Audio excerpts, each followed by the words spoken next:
Good morning. Happy Thursday. Welcome on into Let's Bet It. Lauren Javar here with Mark Zinno. Zinno, you looking dapper as ever in your blue t-shirt. How are we? Well, I was going for something that was going to bring out the color of my eyes, and even though I don't have blue eyes, I was hoping to accentuate it. Yeah, look, anything at this stage of my life, because as you noted out last time we were together, I'm old. I need a little bit of an edge, and this is what I'm using for my edge today. Is the shirt. Okay, I appreciate that. Yeah, I really am sorry for just like harping on you for being old. Truly, like I am sorry that you're old. Yeah, don't be sorry that I'm old. I prefer to call it seasoned. Yes, experienced, mature, yes, that's if you will. Yeah. Well, I'm definitely not mature. I mean, look at my name in the chat. It's more. What is your name in the chat today? I haven't even looked at the chat. Oh my God, you gotta check it out. Sexy is my part-time job. You guys, this is what I have to deal with every day, and comes up with these names to put in our group chat, and you're the only one that chats to himself. He just like constantly is typing in the chat box. Listen, I like. Do you want to know why I talk to myself, Lauren? Because I like to deal with a better class of people. Okay, when I talk to myself, it's always an intelligent conversation. Okay, I appreciate that. I can appreciate that at least a little bit. What else I appreciate? The amount of things we have to talk about today. NFL news. Yeah. We're going to get into my favorite topic, the Detroit Lions, in a second. Then we have our Bettor Up segment, obviously a few days off of regular season baseball for the All-Star game, the Midsummer Classic, if you will. Can I just reiterate that I Juan Soto overall bet for the home run derby at plus 650, so that was kind of nice. And then we have Stormy Buonantony coming on from VSiN to talk about the Pac-12 win totals. We're expecting from some of those teams this season, especially the Utah Utes, Oregon State, UCLA, USC. So we're going to deep dive into all of that. So without further ado, my friend, let's get right into it. Let's bet it. So this yesterday, and I thought it was really interesting. The most popular NFL wager by handle in July at Caesar Sports has been the Lions over 6 wins.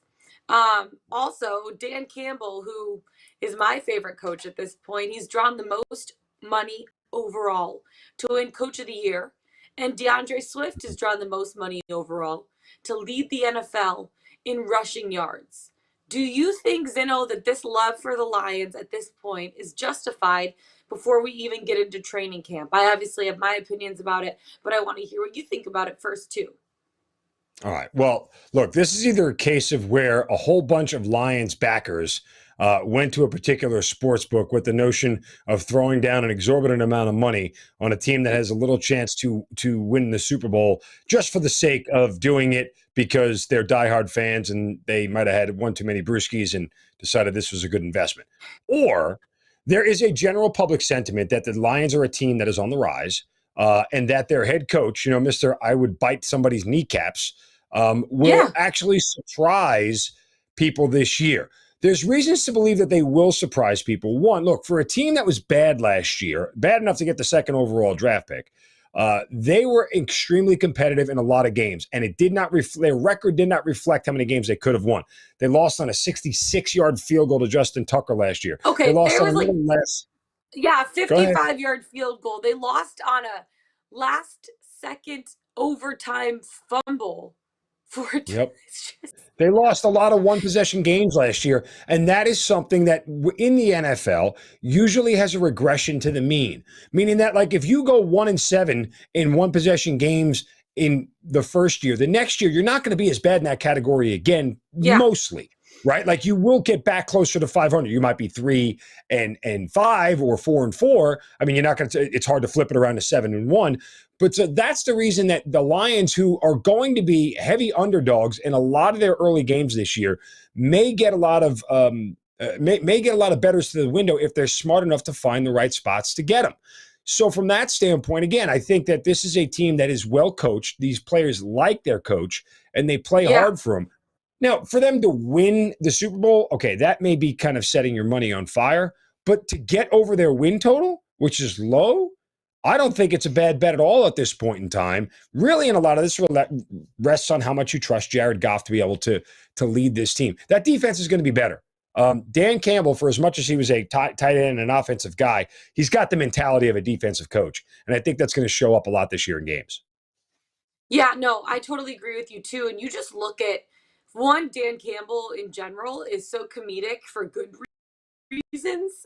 He's shown that he can carry himself seriously, but also like laugh at the times that they're not doing so well. Yeah. The other thing that I really noticed about him is the fact that he started crying for his teammate or for his players because he wanted them to win so Yep. badly. Like, this is a guy that loves the game. He loves players. He loves the team. He loves the city, and he shows it every single game that he's coaching. I mean, this dude is doing up downs with his team on the field, and he's the head freaking coach. And also for me, I like the over for this win total because they showed some progression towards the end of the season. I mean, Yeah. off the last 6 games last season, they're averaging 25.2 points per game. They beat the Vikings. They beat the Cardinals, who are one of the best teams in the NFL for majority season. Green Bay Packers, granted, I know they were sitting some of their guys, and it was right before postseason started, but they're intriguing. Obviously, they're intriguing to me because I'm from Detroit, but they're a long, struggling team that's building an extremely strong foundation in an interesting but also unique way. I really want to see them succeed this season, and 6 just seems like a low win total having 17 games. I think that they're going to be able to get over it because you look, like you said, some of those coin flip games towards the end of the game, they can't have bad luck forever, right? I mean, I've been saying that for the Yeah. 29. Can't have bad luck forever. So I think that this maybe could be the year behind a guy like Dan Campbell, who loves coaching, who loves football, and who loves his players, to be able to finally get over that hump. Not to win the Super Bowl, obviously, but at least to maybe have an even season. Dare I say a plus 500, an over 500 season? Dare I even say? So we'll see what happens moving forward. I think this love for the Lions is not justified, which means I do think it's justified, right? Not, I mean, which look, means it is. from a standpoint of getting the wins they need in the division, to get over 6 wins. If they sweep the Bears, which they feasibly could do, that's 2 wins. They take on Seattle, that's another win. They take on the Giants, they can beat that team. They take on the Jaguars, there's a good chance they can beat that team. And the Panthers. I mean, those look like 6 possible wins for this team on their schedule. So I don't think it's a terrible bet at all. Plus, if they take care of another division opponent at some point, whether it's the Vikings or Green Bay, it slips up, maybe even the Patriots with Mac Jones, there's a lot of options for this team to win 6 games this year. Let's go, baby. I'm betting it. Over 6 for the Detroit Lions this season. This is their year. This is their year, baby. Okay, let's take it from the field to the park because we got our MLB segment. We have a few games going on today. The first day back since All-Star break. We have to start it out, obviously, with is the trend your friend? I had 4 trends. 2 of them had the Yankees, though, and we still don't know the Yankees starter at this point. So I'm going to give you 2 trends. You tell me if you're going to tail them, pass them, or fade them. You got 3 options, not necessarily things that you're betting, just think may happen. So I'm looking at the A's taking on the Tigers. The A's last 8 day games, the A against the AL have all gone under. So I'm taking the under for the A's against the Tigers. Are you fading the trend? Or are you taking the trend? Last 8-day games versus AL, all gone off for this. I mean, this is tough only from the standpoint of, look, the A's don't score a lot of runs, and they're playing a team that doesn't score a lot of runs, and the Detroit Tigers, who are the second highest under team in Major League Baseball this year. Here's the problem. These are both two bad pitching stats that give up a lot of runs as well. So, which side do you want to be on? Do you hope that it's going to be a low-scoring game and the pitching will actually win out, or will both these bad pitchers get banged around early? I would say the trend is your friend here, but watch the way to bet this thing live in game. Look, if they score early, okay, if you bet the under today and they score a couple of runs in the first 2 innings, I'd flip it and bet the over as quick as I can. And just look at it because I have a feeling that, especially once you get into these teams' bullpens, it could go crazy. So I know how it's much just you love something Nerfy. strategy. Yeah. I know how much you love Nerfies. I know, so I'm taking it to the Marlins, taking on the Rangers. Nerfy is 6-0 at home in the Marlins' last 6 home games. Are you taking a Nerfy? Are you tailing it, or are you fading it? I would take the Nerfy here, except I don't trust Texas's starter in the game. Josiah, which gray is it? I forget which gray it is. It's one of the grays, not Josiah. That's the guy in the Nationals. John Gray. Thank you. John Gray, baby. Yeah, there's Sonny Gray, there's John Gray, Josiah Gray. Anyway, I'm not a big fan of his.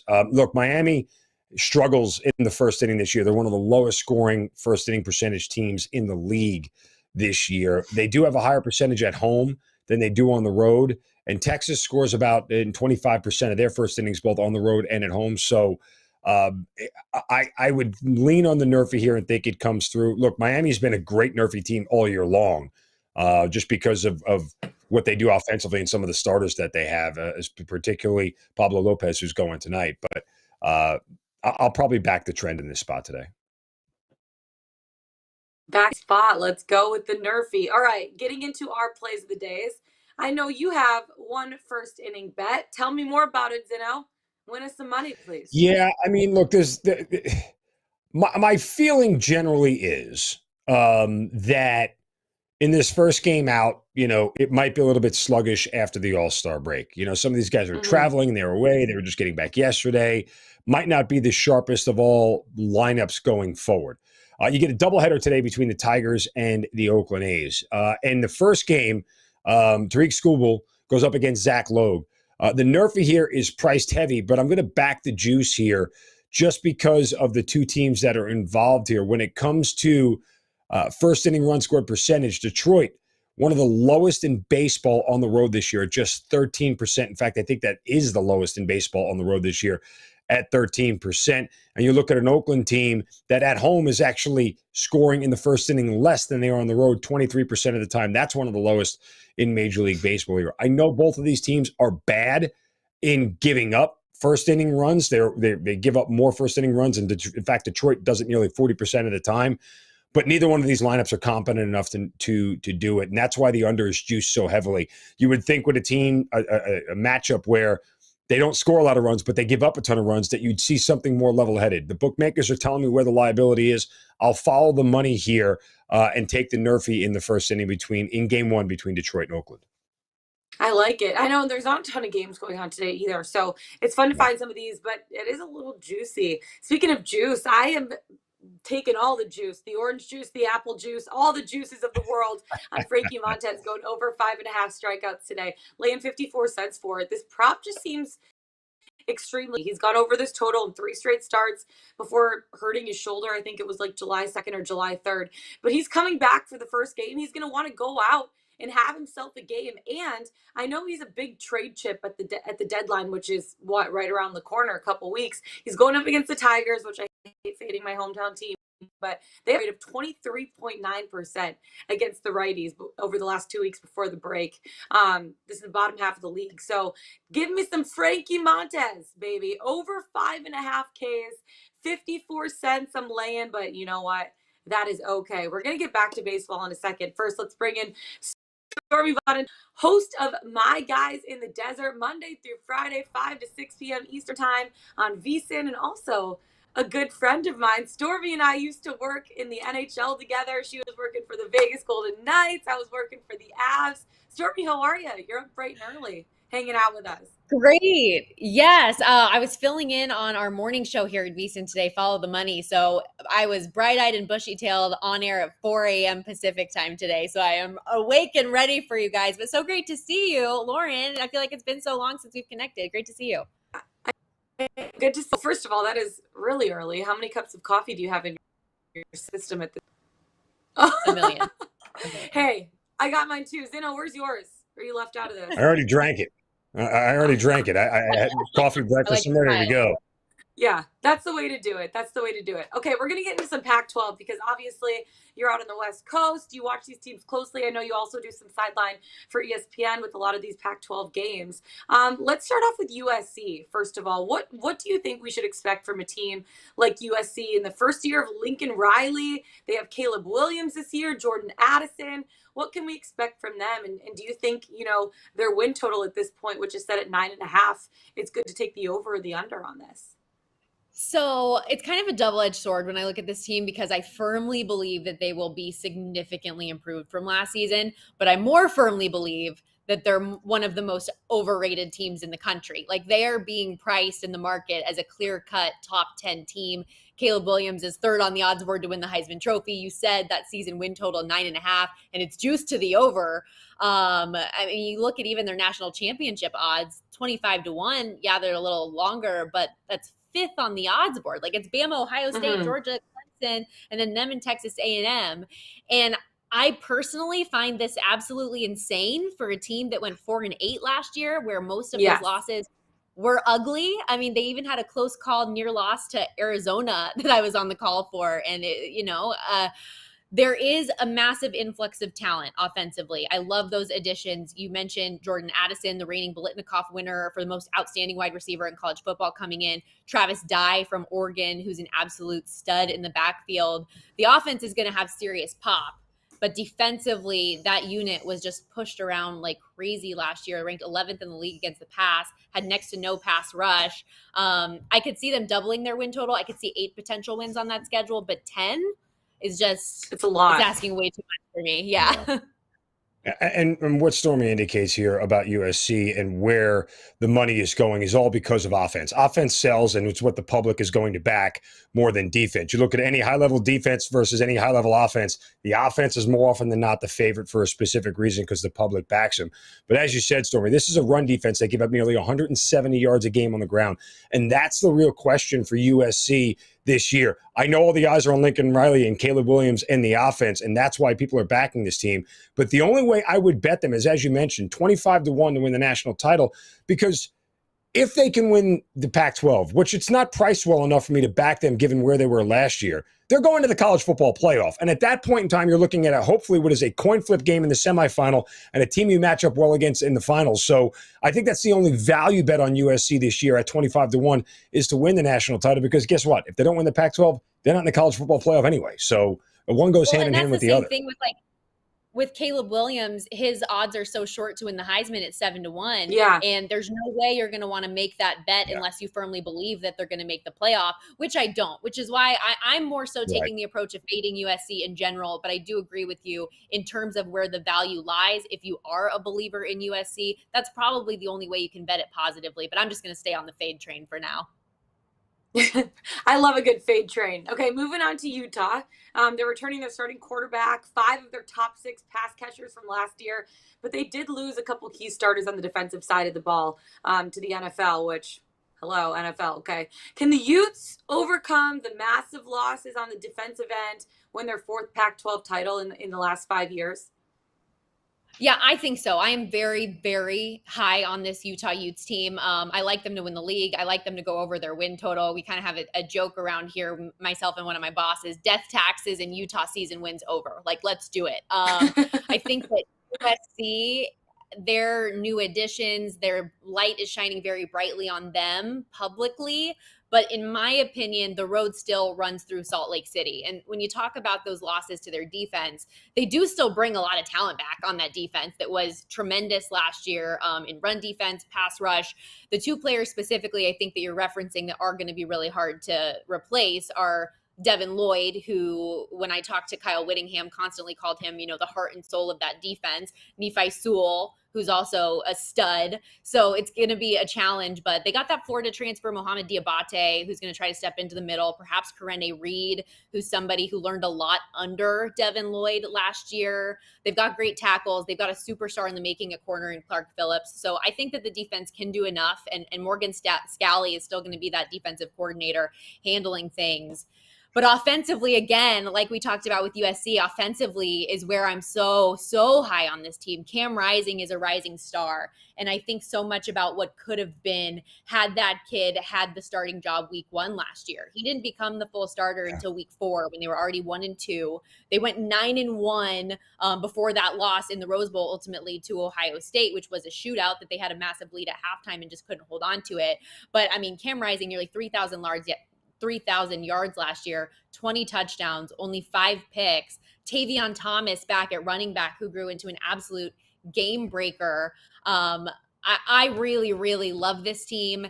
And I just really hope that they display all of these things that I'm talking about right out the gate, week 1, go into the swamp and playing Florida, because I think that's the type of a game, even though Florida, obviously with Billy Napier as a new head coach, figuring things out, that's a game that could get Utah on the map a little bit more nationally from the beginning of the season versus just being a West Coast product.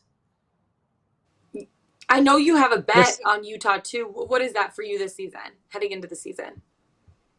Yeah, so I have a few actually. I like them to make the playoff. If there is a Pac-12 team I think can make it, I think that if a Pac-12 team could get in for the first time, I think that it would be Utah. And I also even like a really long shot at 80-1 in the Heisman voting for Cam Rising.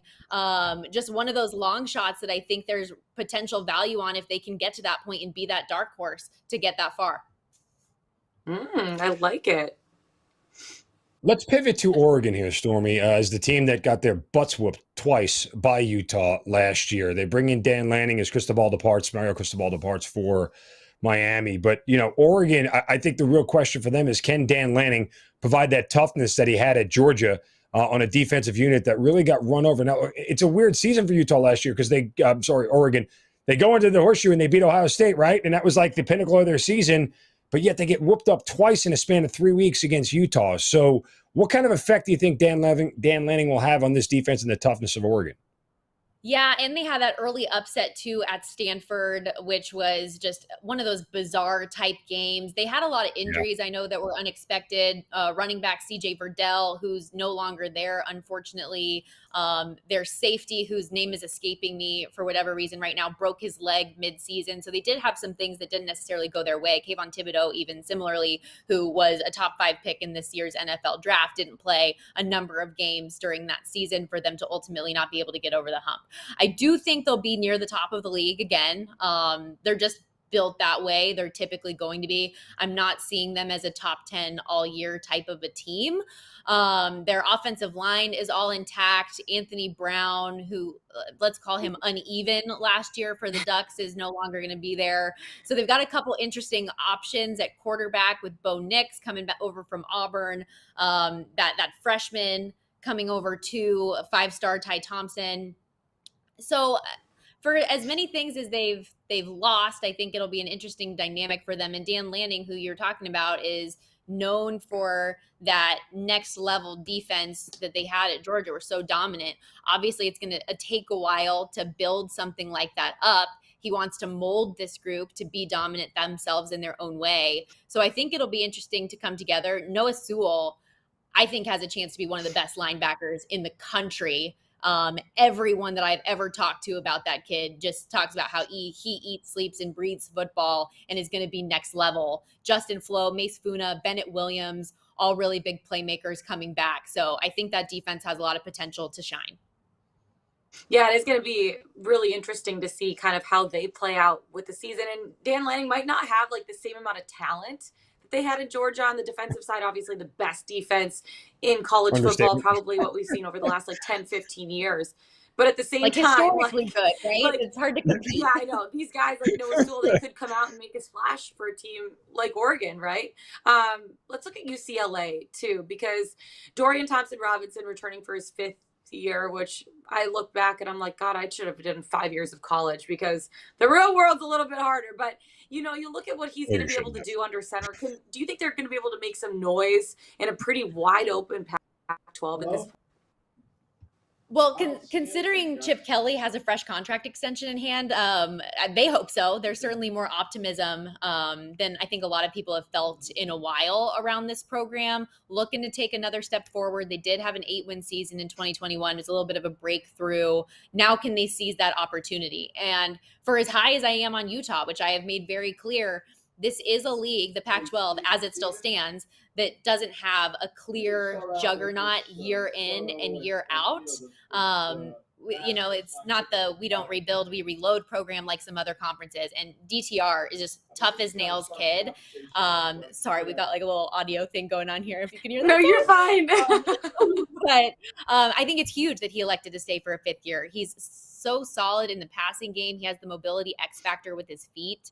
And I think he's another type of a player that can go from a West Coast name to national recognition if he plays this right. And Zach Charbonnet is phenomenal as well. So I think UCLA can take a positive step.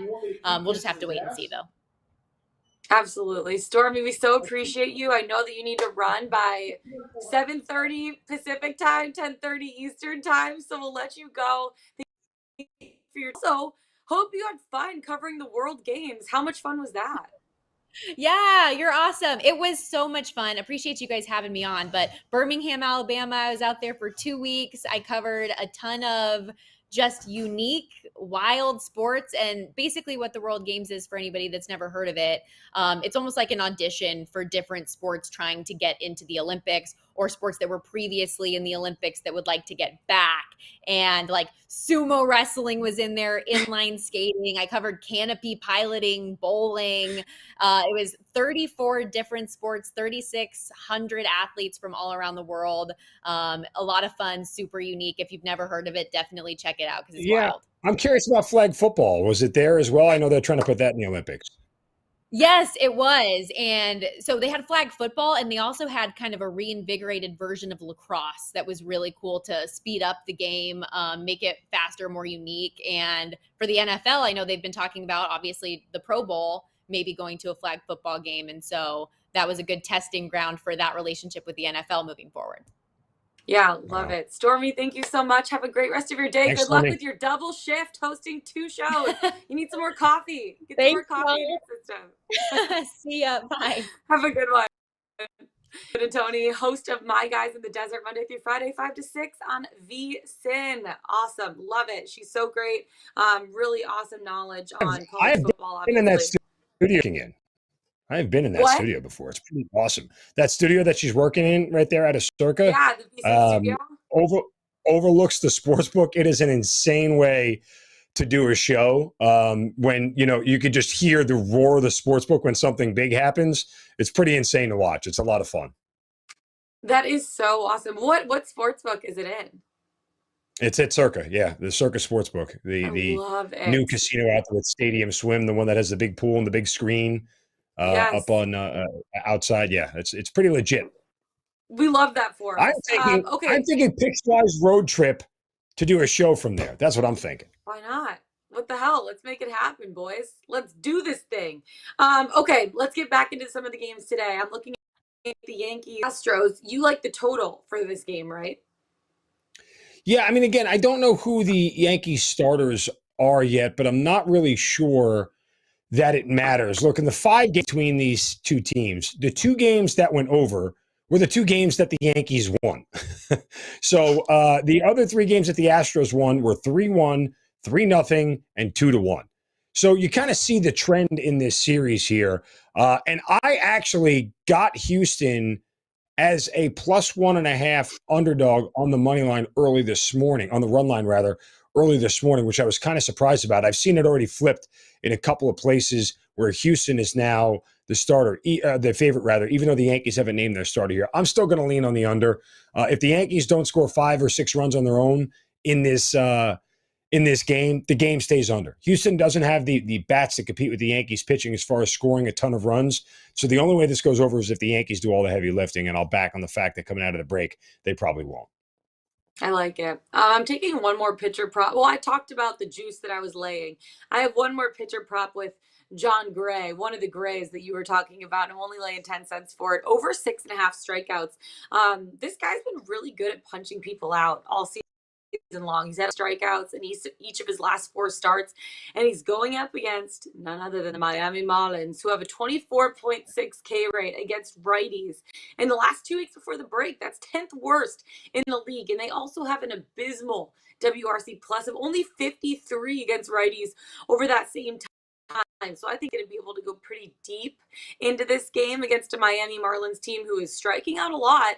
And with John Gray having at least 7 Ks in his last 4 starts, I'm feeling like he's going to be punching some guys out tonight. Also, the first game back from All-Star break, I feel like these guys are just coming out. They're rested. They're refreshed. They had some time mentally to get back into it. So over 6.5 Ks for my boy, John Gray, only laying 10 cents for it. The other bet that you like a run line bet. You're going back to that Yankees-Astros game. Why do you like the Astros on the run line? Yeah, I'm gonna save that for my POD, which we're gonna get to here in a moment. But that's gonna be my play of the day, just because it was a moment of opportunity that I had to seize. So I will hold off for just a few moments. Seizing the opportunity. Well, we do. Let's go to Pickswise.com. Zeno, who do we got for our 3-star play of the day?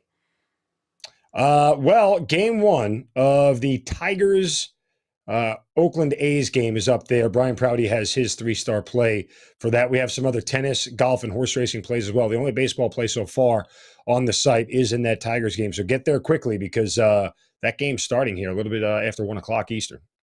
Yeah, about 2.5 hours from now. So make sure to get in it, get on it, jump on it, get your bets in. Okay, our play of the day is you like the run line. I have a money line, but different game. So you go first. Tell me about your run line, why you like the Astros here.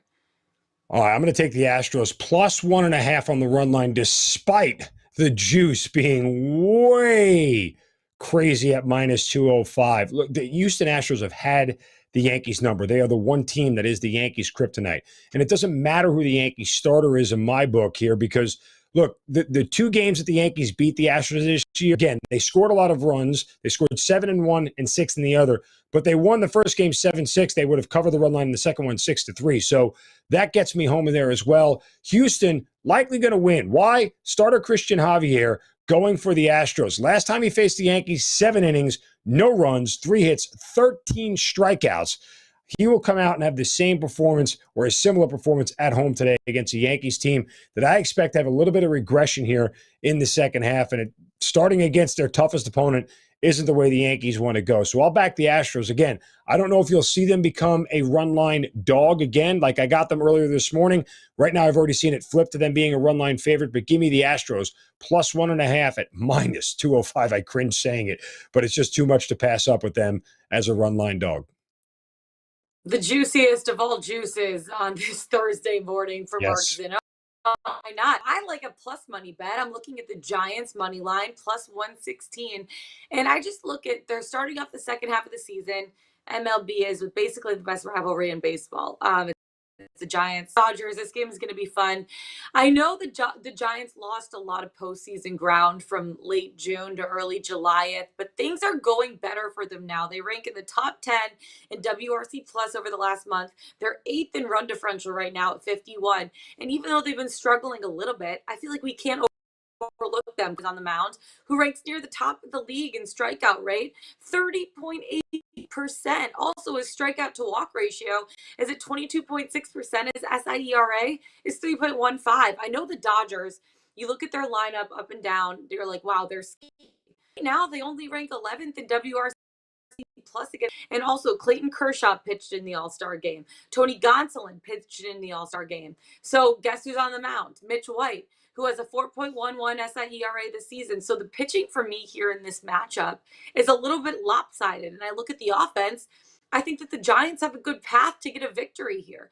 the Dodgers are still going to get the last laugh. They're winning the NL West, basically. But tonight, it's the time for the Giants to get a little chuckle in there. So I like the Giants money line at plus money, plus 116 today, coming back from All-Star break, and Carlos Rodon is going to lead them to a dub. Awesome today. Dub for us, dub for the Lions going over their win total, dub for Stormy. There you go. 12, and hopefully our play of the days get a dub. That's it for us today, guys. Find us on the Pickswise YouTube channel. Go to Pickswise.com. Follow us on Twitter. Mark Zeno. I'm Lauren Javara. Best of luck tonight. Let's get it. Let's bet it.